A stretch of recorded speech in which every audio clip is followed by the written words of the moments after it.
আচ্ছা, একটু ভেবে দেখুন তো। উম, যদি পঞ্চবটির বনে সেই দিন শূর্পণখার নাক কাটা না যেত, তাহলে আসলে কি হতো? মানে লঙ্কার পতনই হয়তো হতো না, রাম আর রাবণের ওই মহাযুদ্ধ সেটাও হতো না। একদম। আর সীতার বনবাসও হতো না। মানে সাধারণ সমীকরণে দেখলে এই একটা ঘটনাই কিন্তু পুরো ত্রেতাযুগের গতিপথ একেবারে পাল্টে দিয়েছিল। আমাদের আজকের এই গভীর আলোচনায় আমরা এই বিষয়টা নিয়েই কথা বলবো। হ্যাঁ, কারণ যারা পুরাণ নিয়ে চর্চা করেন তাদের মধ্যে এই শূর্পণখা চরিত্রটা নিয়ে একটা বিশাল আম, দীর্ঘ একটা বিতর্ক আছে। ঠিক। আর আমরা তো আজ শুধু বাল্মীকি রামায়ণের ওপর নির্ভর করছি না, তাই না? না, একদমই না। আমাদের কাছে আজ কম্বন রামায়ণ, কৃত্তিবাসী রামায়ণ, তারপর ধরুন অদ্ভুত রামায়ণের মতো বেশ কিছু আঞ্চলিক টেক্সট আছে। হ্যাঁ, আর এই সব কটা উৎসকে পাশাপাশি রাখলে কিন্তু একটা অত্যন্ত জটিল রাজনৈতিক আর মনস্তাত্ত্বিক মানচিত্র তৈরি হয়। একদম ঠিক বলেছেন।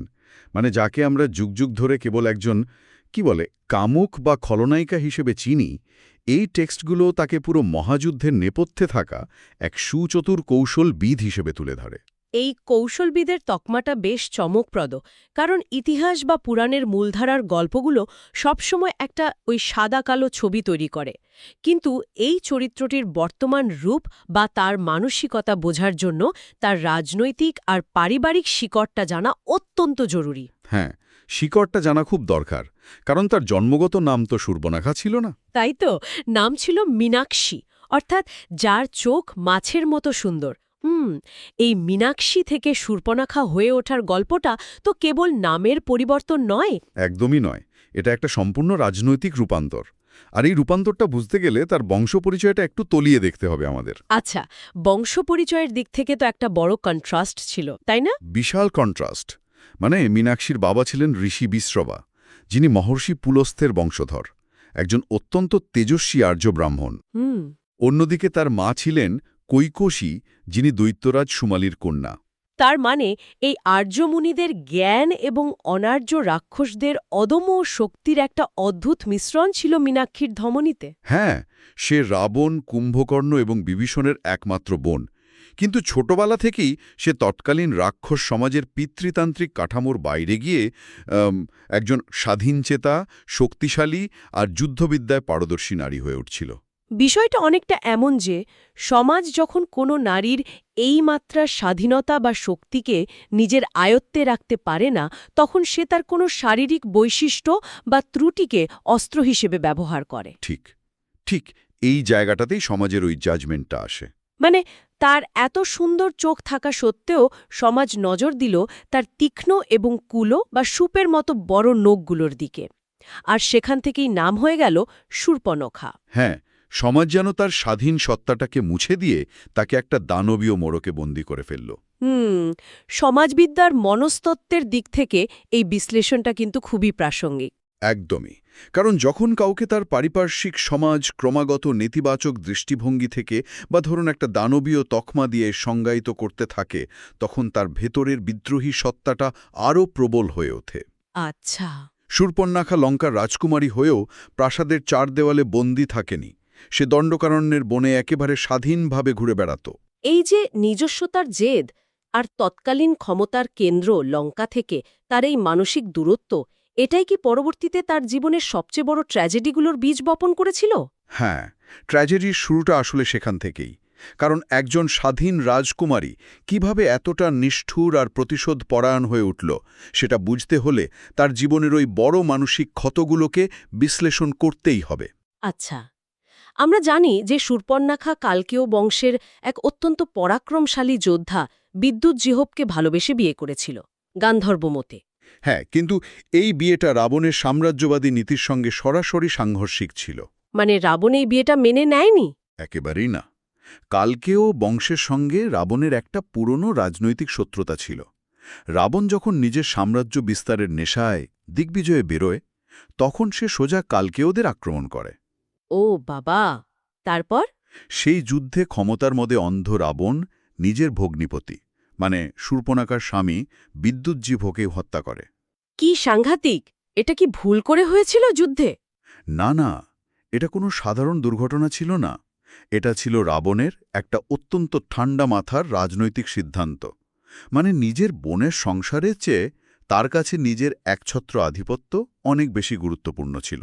কিন্তু এই ঘটনার পর রাবণ তো শূর্পণখাকে দণ্ডকারণ্যের শাসনভার দিয়ে দিল, আর তার প্রতিরক্ষায় খর ও দূষণের অধীনে 14,000 সৈন্য নিযুক্ত করল।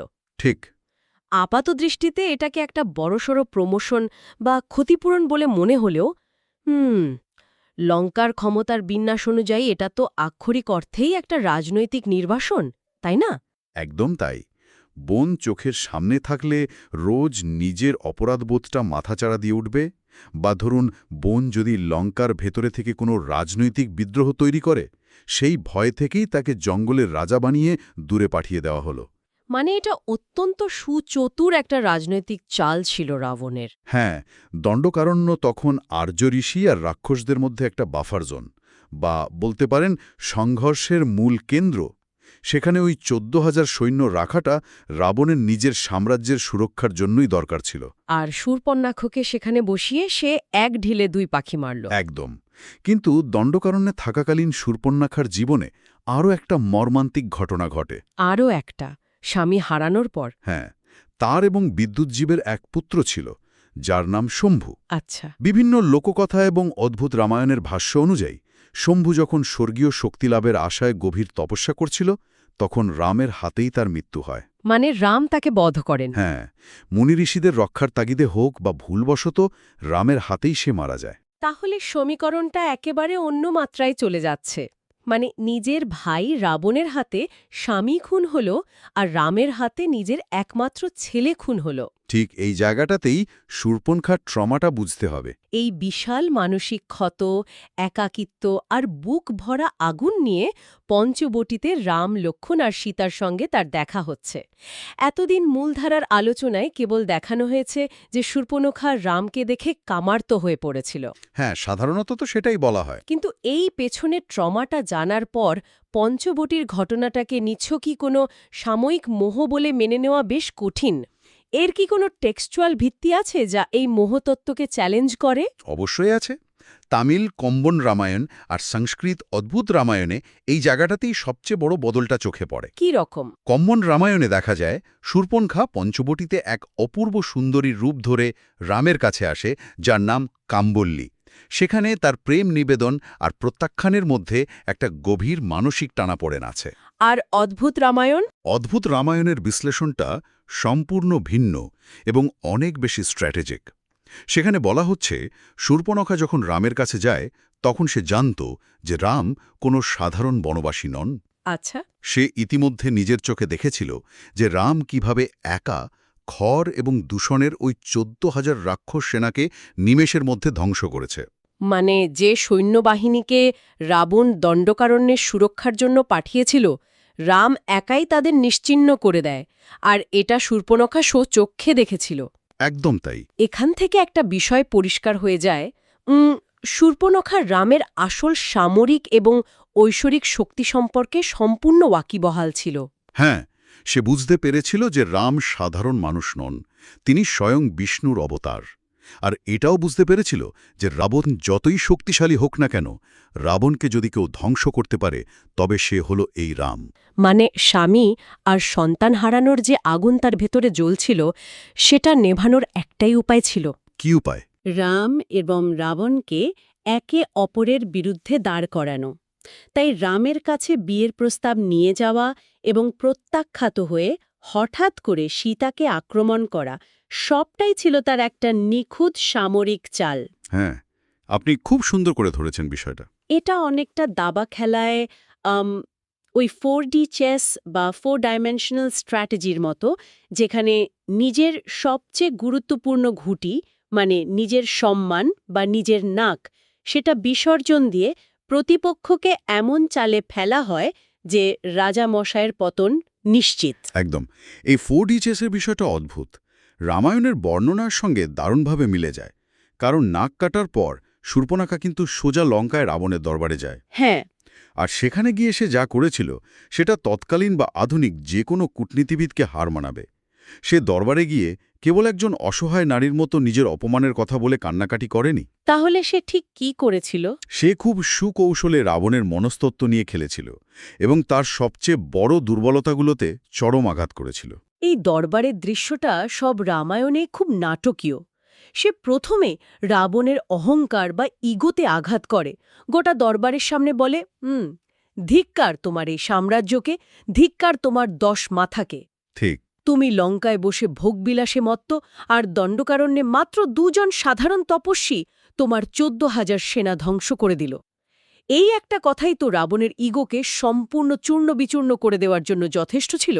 আর ঠিক সেই মুহূর্তে যখন রাবণের অহংকার আহত আর সে প্রতিশোধ নেওয়ার জন্য উন্মুখ, শূর্পণখা তার দ্বিতীয় এবং সবচেয়ে মারাত্মক চালটা চেলে দেয়। সীতার কথা বলে। হ্যাঁ, সে রাবণের লালসাকে উস্কে দেয়। সে সীতার রূপের এমন মায়াবী আর বিস্তারিত বর্ণনা দেয় যে রাবণের মতিভ্রম ঘটে। আর সবচেয়ে বড় মিথ্যেটা সে তখনই বলে। কি মিথ্যে? সে রাবণকে বোঝায় যে সে নিজে সীতাকে আক্রমণ করতে যায়নি, বরং ওই ত্রিলোক সুন্দরী সীতাকে রাবণের জন্যই লঙ্কায় নিয়ে আসছিল, আর সেটা আটকাতেই রাম-লক্ষ্মণ তার এই দশা করেছে। বাপরে! নিজের অপমানের সঙ্গে রাবণের বাসনা আর সাম্রাজ্যবাদী অহংকারকে জুড়ে দেওয়া। মোটিভ বা উদ্দেশ্যের দিক থেকে বিশ্লেষণ করলে শূর্পণখার এই চালটা একটা মাস্টার স্ট্রোক। একদমই তাই। মানে যুদ্ধে যদি রাবণ মারা যায় তবে তার স্বামীর হত্যার প্রতিশোধ নেওয়া হবে, আর যদি যুদ্ধে রাম মারা যায় তবে তার পুত্রের হত্যার প্রতিশোধ সম্পন্ন হবে। ঠিক।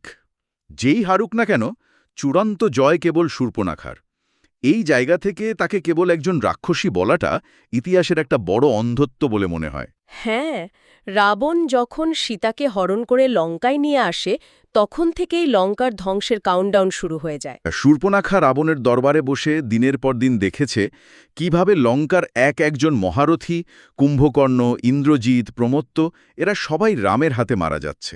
যে ভাই একদিন ক্ষমতার অহংকারে অন্ধ হয়ে তার স্বামীকে খুন করেছিল, সেই ভাইয়ের পুরো সাম্রাজ্য তার চোখের সামনে ছাই হয়ে যায়। তার রাজনৈতিক এবং পারিবারিক প্রতিশোধের বৃত্তটা এখানে এসে সম্পূর্ণ হয়। করে অযোধ্যায় ফিরে গেলেন, তখন রামায়ণের মূল আখ্যান শূর্পণখাকে একেবারেই ভুলে যায়।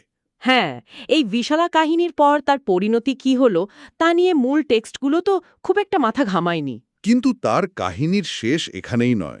হিন্দু দর্শনের কর্মফল বা ল অফ কার্মার একটা বিশাল চক্র এখানে কাজ করে। আচ্ছা, সেটা কিরকম? পুরাণ অনুযায়ী পূর্বজন্মে শূর্পণখা এক নারী ছিলেন, যিনি কোনো এক ঋষির তপস্যা ভঙ্গ করার চেষ্টা করেছিলেন। ও, মানে একটা অভিশাপ ছিল? হ্যাঁ, সেই ঋষি তাকে অভিশাপ দিয়েছিলেন যে পরজন্মে সে রাক্ষসকুলে জন্ম নেবে এবং কাম ও অহংকারের বশবর্তী হয়ে চরম প্রত্যাখ্যানের শিকার হবে। তার মানে ত্রেতা যুগে তার এই চরম অপমান আর যন্ত্রণাদারক জীবনটা ছিল সেই কর্মফলেরই একটা প্রায়শ্চিত্ত।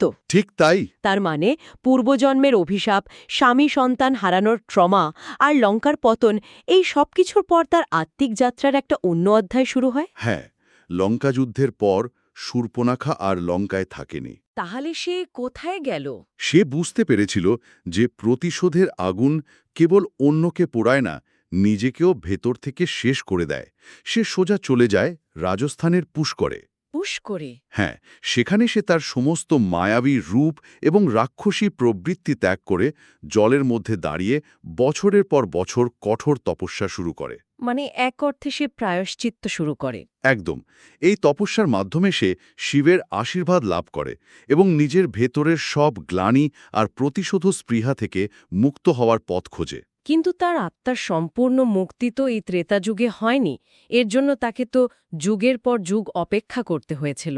হ্যাঁ, পুরাণ মতে এর পরের যুগে, মানে দাপর যুগে, মথুরায় কংসের এক দাসী হিসেবে সে পুনর্জন্ম লাভ করে। আচ্ছা, তার নাম কি ছিল এই জন্মে? এই জন্মে তার নাম ছিল কুবজা বা ত্রিবক্রা।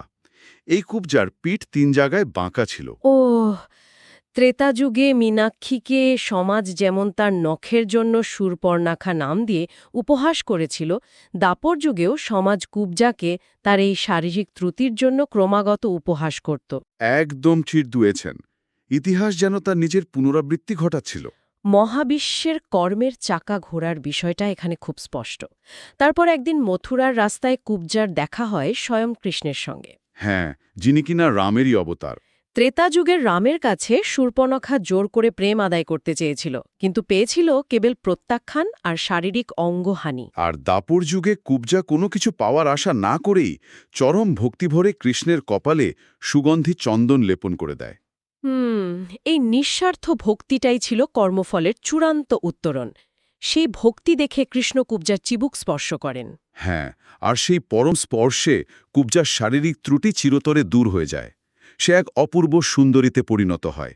বাপরে, ত্রেতা যুগের রামের কাছে যে স্বীকৃতি সে পায়নি, দাপর যুগে কৃষ্ণের স্পর্শে সে সেই মুক্তি আর শান্তি লাভ করে। একদম। রামায়ণের খলনায়িকা মহাভারতে এসে কৃষ্ণের আশীর্বাদ ধন্য হচ্ছে, এই বিষয়টা পুরাণ আর মহাকাব্যের চরিত্রায়নের গভীরতা সম্পর্কে আমাদের একটা নতুন দৃষ্টিকোণ দেয়। আসলেই তাই।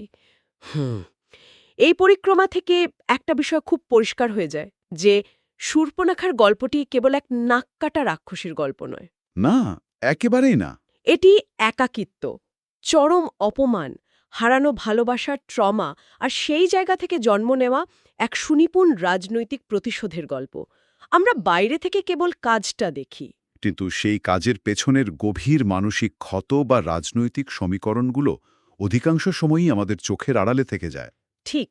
শূর্পণখার সেই পঞ্চবতীতে নাক কাটার ঘটনাটা কেবল একটা শারীরিক আঘাত বা সাময়িক কামনার ফল ছিল না, ওটা ছিল একটা বিশাল ভূরাজনৈতিক বিস্ফোরণের ট্রিগার, যা পুরো ত্রেতাযুগের মানচিত্র বদলে দিয়েছিল। হ্যাঁ, সে যদি রাবণকে প্ররোচিত না করত, তবে রাবণের পতন হতো না, আর পৃথিবীতে রামের মাধ্যমে যে ধর্মের সংস্থাপনের কথা বলা হয় সেটাও সম্ভব হতো না।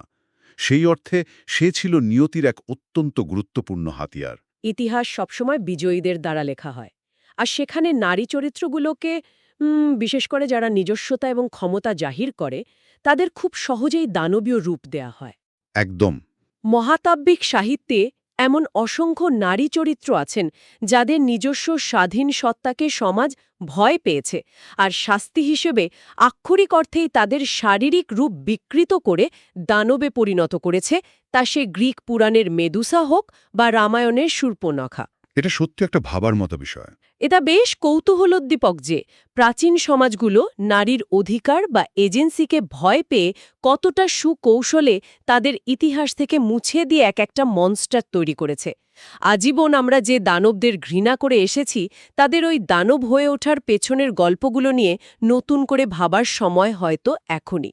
যারা শুনছেন তাদের কাছে এটা একটা ভাবনার খোরাক হয়েই থাক। আজ তাহলে এখানেই শেষ করছি।